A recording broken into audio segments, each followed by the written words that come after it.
Здравствуйте, дорогие друзья! Меня зовут Пашек Алина Александровна, я врач-дерматовенеролог-косметолог клиники Отражение. Сегодня я буду в непривычном для вас образе. В этом видео я расскажу вам о влиянии смены сезонов на наш уход за кожей лица и тела, какие средства следует отложить до лета, какие прикупить к зиме, чтобы наша кожа всегда оставалась такой же здоровой и сияющей, а также как защитить ее от влияния негативного воздействия отопительного сезона и суровой русской зимы. Мы должны не забывать, что важно заботиться не только о состоянии кожи, но и об организме в целом. Поэтому обязательно смотрите наше видео до конца. Мы расскажем вам рецепт вкусного и полезного напитка, который наполнит ваше тело витаминами, а душу спокойствием и уютом. Итак, мы начинаем. С наступлением осенне-зимнего периода температура за окном падает, а центральное отопление начинает свою работу.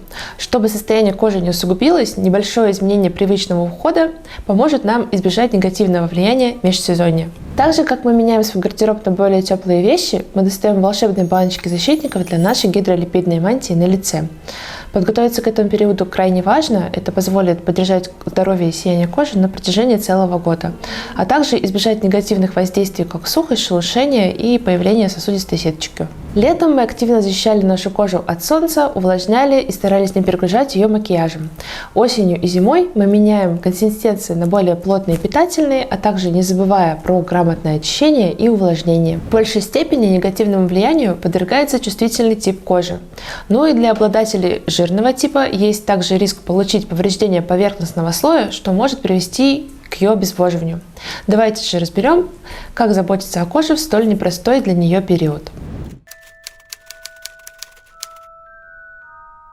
Основное правило – очищать мягко и максимально бережно, чтобы не нарушить защитный барьер кожи. Отлично подойдут крем-пенки, муссы, гидрофильные масла и мицеллярная вода. Крем-пенка мягко очистит кожу, не вызывая ее раздражения и пересушивания. Отлично подойдут пенки с маслами ши, оливы и органы.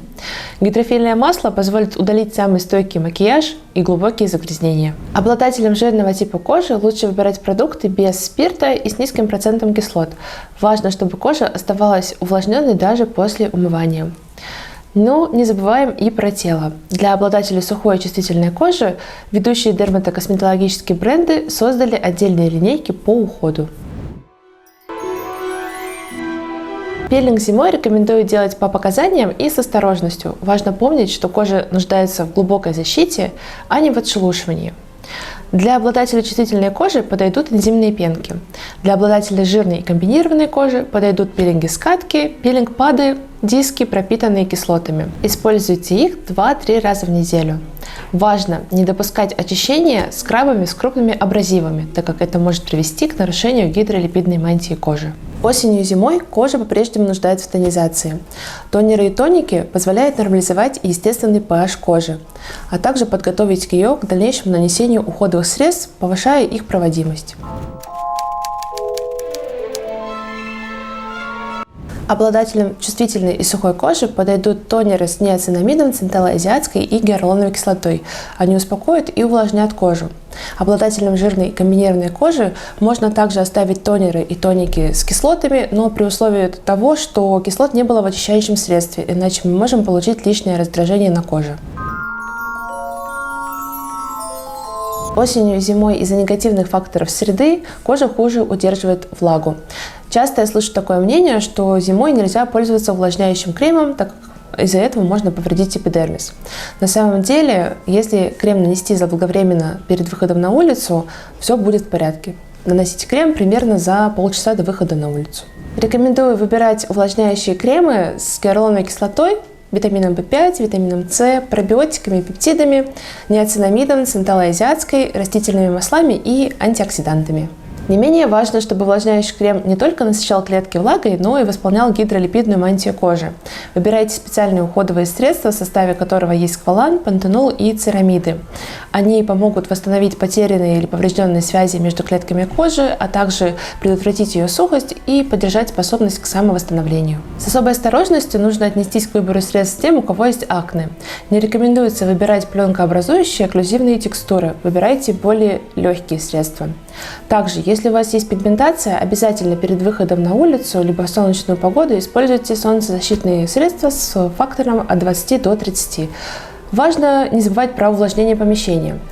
Чем больше влажности в вашем помещении, тем меньше уходовых средств, предотвращающих сухость, вам придется нанести в дальнейшем. Также особое внимание хотелось бы уделить уходу за кожей тела. Я люблю использовать средства с мочевиной. Мочевина – это незаменимый увлажнитель для кожи. Он не просто подходит для кожи человека, но и является природным составляющим нашего организма. Сама по себе мочевина способна вытягивать влагу из более глубоких слоев эпидермиса, поднимая ее наверх, тем самым увлажняя кожу и улучшая внешний вид. Существует множество средств, где концентрация мочевины колеблется от 1 до 50%. Выбирать процент нужно в зависимости от проблемы и места применения.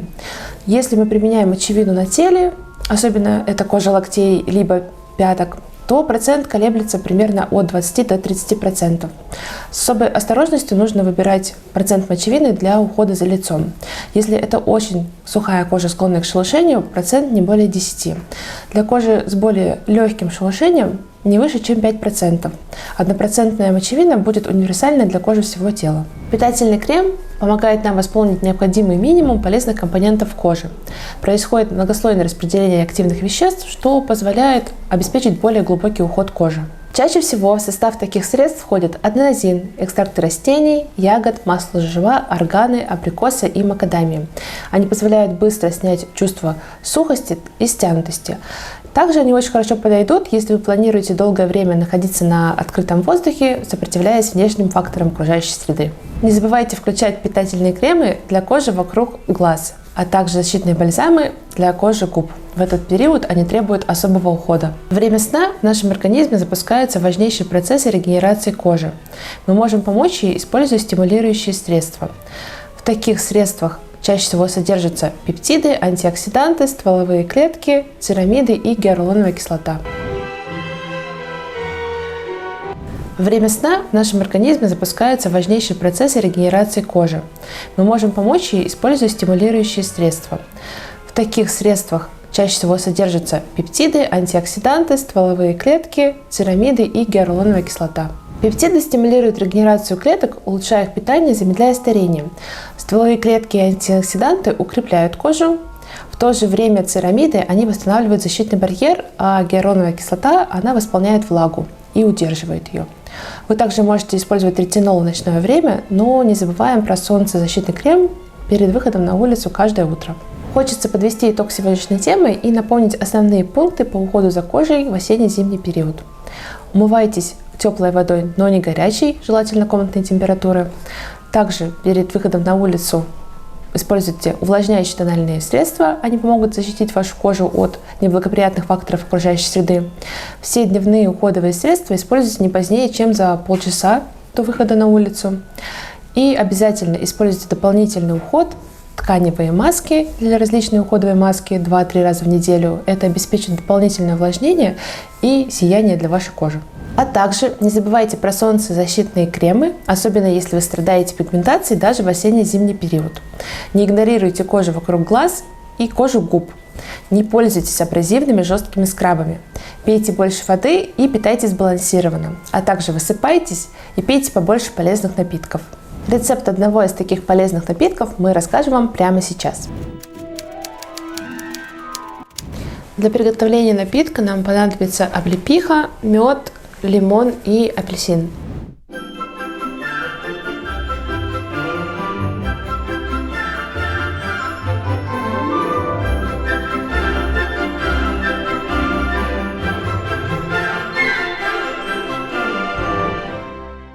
Спасибо всем, кто был с нами до конца видео. Надеюсь, оно получилось информативным и полезным для вас.